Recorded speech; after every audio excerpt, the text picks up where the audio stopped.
Now that the frets are installed, next comes to actually leveling the frets, and many guitars that come out of manufactured companies don't get leveled before they arrive at the owner, and so it's crucial to have a decent setup for the frets to be all level to each other on the same plane. So that's why it's so important to have that done. If you get a guitar that has not had it done, to have it checked for uneven frets, because the action will have to be so high to accommodate, to keep it from buzzing if the frets aren't level, which is a common issue, I know.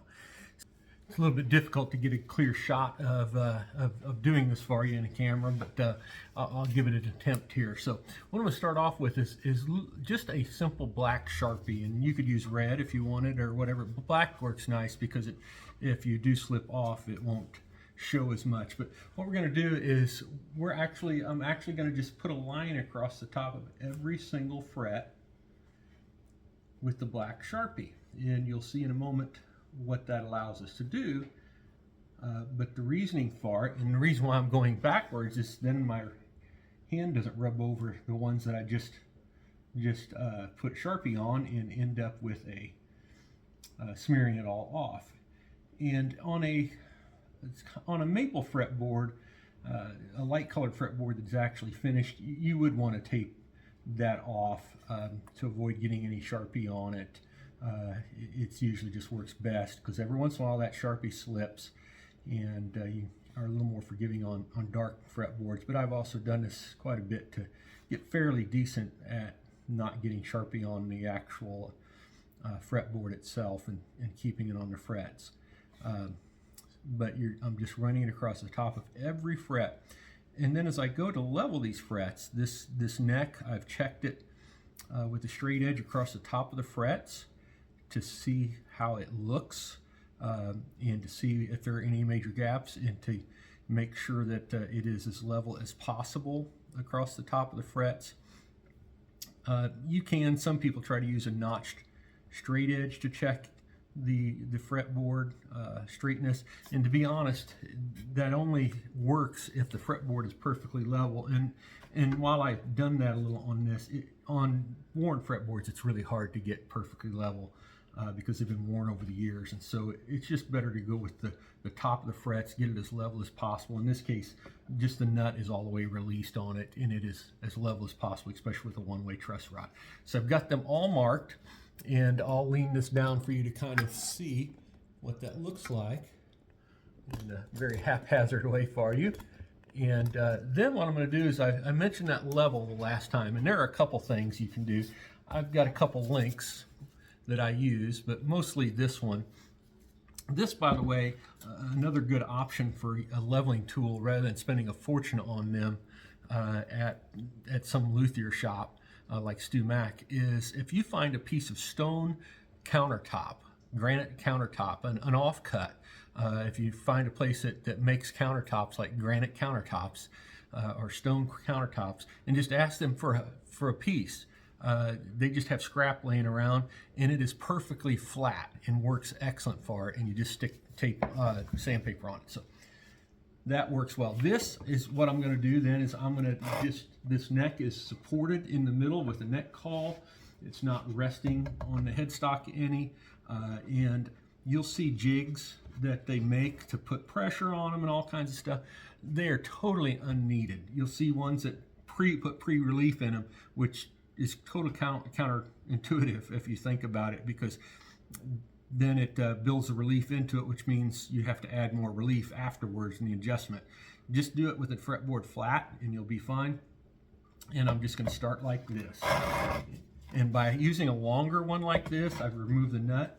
It allows me to be on all the frets at all the time, and I'm not pushing down. That's the key when you're not. You just let the neck control itself with a truss rod.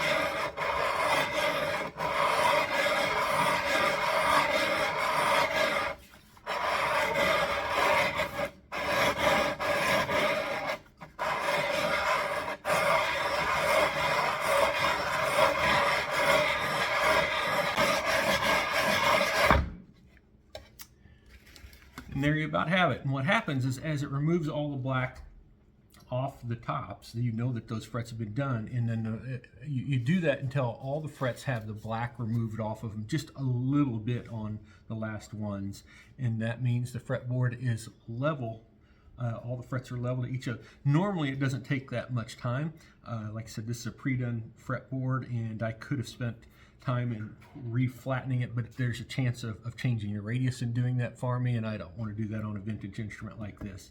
I don't want to grind more off the fretboard than is needed so that it can keep some of its character with its wear in between. But that tells you how to level the fretboard. And in a second here, I'll move on to crowning the frets. So there you go. Okay, so now that I have those leveled, I'm actually going to go back and put black Sharpie back on each one of these again.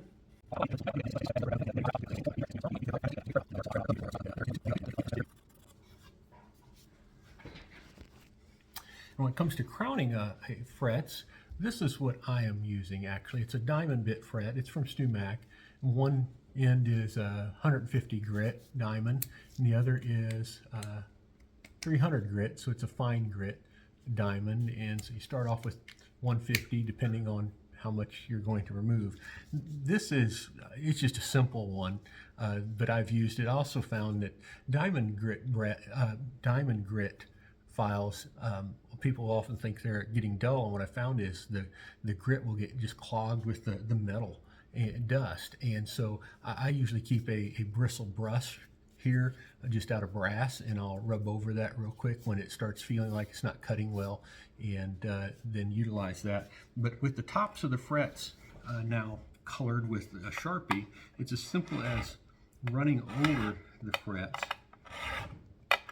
And what I'm doing is that it's concaved, and I'm running down that until only a little sliver of that Sharpie is left. And sometimes it's not totally even, you know, across the top. The ends will get done more than the other, but it gives you an idea. In some frets, you will just barely have to go over at all. And you don't want to have a ton to go over, but this is a fairly fine grit, so I'm not removing a lot with each swipe. I'd rather remove a slow amount at a time.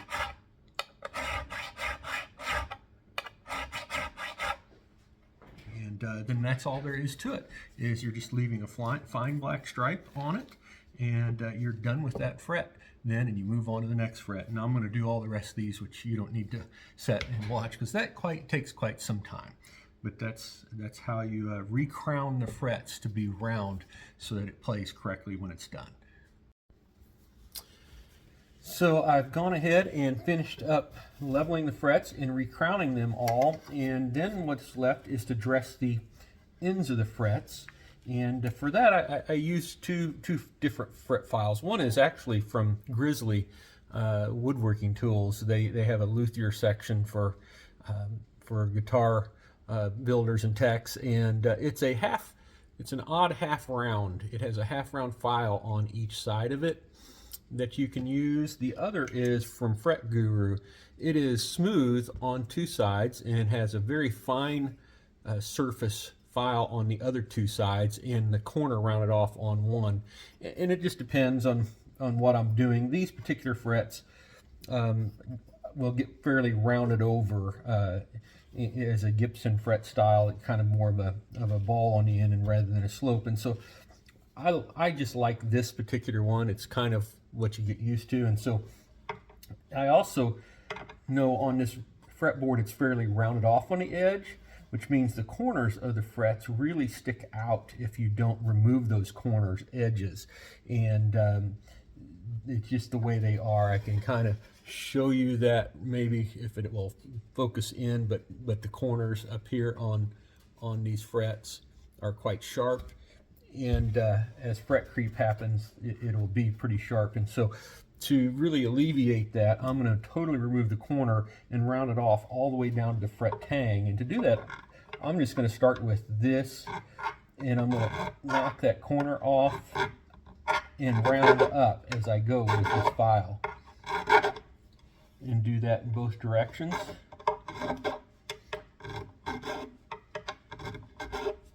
And there are individuals, I can tell you that there are techs and people that do this, and they are extremely speedy at it and efficient at it and do a great job.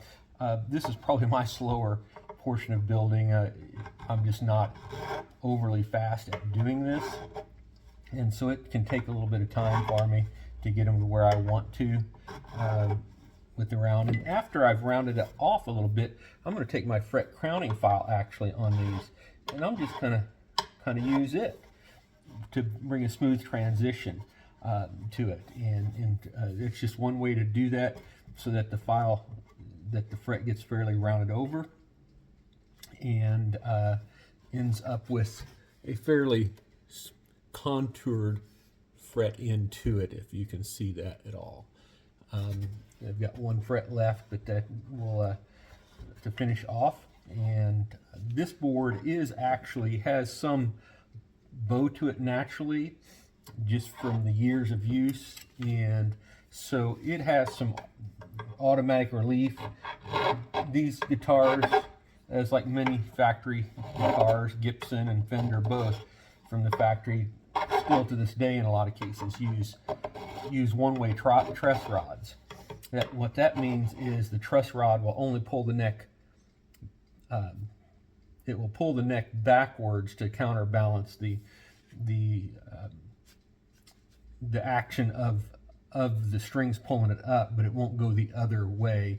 And so sometimes, because of that, you can end up being unable to get your fret surface across the top quite as flat as you would like to, and so you'll end up removing more on one or in the middle if it's got a little bit of a back bow to it, for instance, and the truss rod's not able to bring that up to level. You'll end up removing more in the frets in the middle, and it's just part of kind of the one-way truss rod. So, but that finishes up the fret crowning and this, and so then it is moving on to just kind of dressing those with some sandpaper. So to smooth all of the marks off on all the frets and in the ends, I'm actually just going to use, I've got some 320 here, but I usually use 320, 400, whatever I've got laying around. Normally I've got a piece that's partially used, but I'm going to put my finger, this is a stainless steel fretboard protector. You can buy them online. You can get them from StuMac for a pretty good price tag, or you can find them cheaper elsewhere. But there are two sizes for the different gaps. And I'm just going to put my finger on the side of the fret, not on the top, and run that over it a little bit and get the ends of it. And I will do this all the way up and down the fretboard with that grit, 320 in this case. And then I'll follow that with upper grits.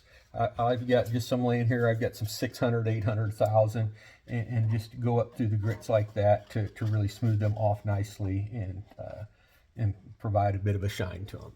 I will actually buff these after I'm done with all the grits as well with Dremel.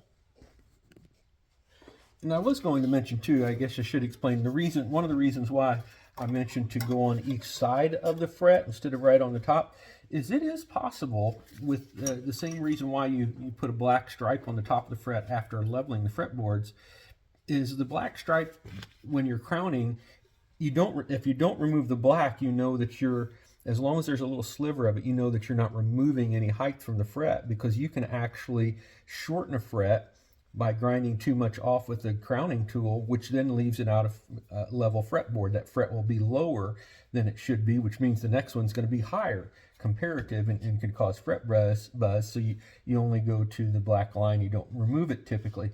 Same goes for why I'm not sanding on top. I'll sand lightly, just enough to remove any file marks, but I'm sanding off to the side because I don't want to remove any surface. We're talking micro thousandths by doing a little sanding with 320 grit on metal.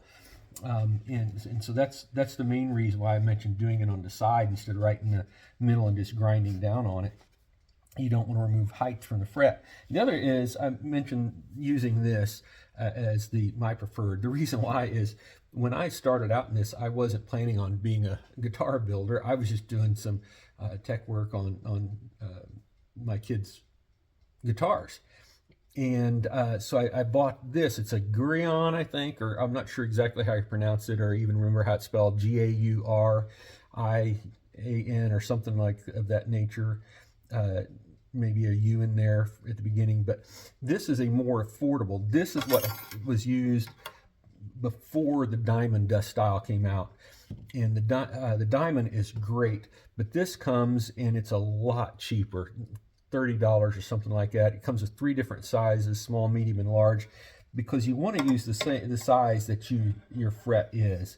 There are different size frets. These are medium jumbos. That's what I use 99% of the time, is medium jumbo, unless somebody asks for something else.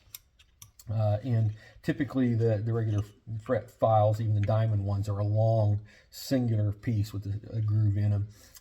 I went to this because I'm used to this, and the shape is the same. It's not that it's better than the others. The others probably are better than this for most people. I'm just used to this, and so that's what I use for it. So that gives you a little insight into the whole which files and why the files are being used. Now, when it comes to buffing, what I have here is, if you've got a Dremel, you might have a Dremel multi-kit, and if it does, it comes with a little cotton wheel in it or pad in it for buffing, and it'll come with a little bitty stick of red buffing compound, which actually works very well for metal. Now, I ran out of that little mini stick of red buffing compound for years.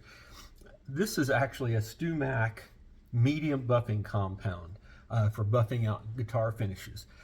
I actually don't like it. It's not a good buffing compound for guitars, I found years ago, and so I have been using it, wearing it down, using it for frets for all of these years now. So I keep it for that reason. It works great for that. It's medium, and so I don't generally run it on high RPM when I'm doing it, because it is just a little cotton pad, and so I'll load this up, this cotton pad up real good, and I'll make something to be aware of. You don't have to buff these. Some people take steel wool, and it makes it real nice and kind of a satiny finish, depending on the level of steel wool that you use. I don't care for steel wool. It's terrible for finishes. It floats around, and it can also, if you've got pickups in when you're doing this, the magnets will attract that steel wool, and you will not get it off the magnets of the pickup hardly. But the caution on buffing is it makes them look like mirror glass smooth, but buffing creates heat. And you might remember in the fretting part that I mentioned super gluing some of those in if they're loose, especially on these old boards. And there's a few of these that on the tips, I just went ahead and put some drops of super glue under the tips. But what's the deal is when I took the frets out, you remember me heating the frets with a soldering iron, so that it would loosen any glue that's in there, so that you could take the frets out without destroying the board more. Well, that's the truth of buffing creates heat. So if you leave this on there for a long time while you're buffing, you will create heat. In that, if there's glue under those frets, it will actually let loose, and those frets can rise up on you. So that's why I go ahead and sand these frets all the way up to about 1,000 real quick, because then I don't have to spend near as much time with a buffer on them to worry about heat. And I'm just going to touch this real quick and on each side using a fret protector, and try to minimize the amount of heat buildup that I'm creating. That's why I also am using a lower speed, because I don't want to create heat any more than I need to. And so I'm just using a fret protector, getting the ends a little bit, and it's going to leave a lot of black fret or buffing compound on the frets that I'll wipe off with naphtha when I'm done. So that's really all there is to it. It's that quick and easy to do that, and I'll just keep on and do the rest of these. So there you have it. The frets are all polished, and you can see the shine on them. A fully refretted 1965 Gibson Firebird, and it takes some effort and some work. I like to do all of my refretting and fretting, period, before I do any finish work. It just reduces the chance of injuring the finish after doing. Some people like to do all their fret stuff, the leveling and all of that, after they do the finish work, but I just prefer to do it before, because then there's one less chance of a tool slip or something that I'm having to repair a finish. So with that, thank you for watching. Hope it's helpful. Feel free to ask questions and let me know if there's anything that I've left out for you.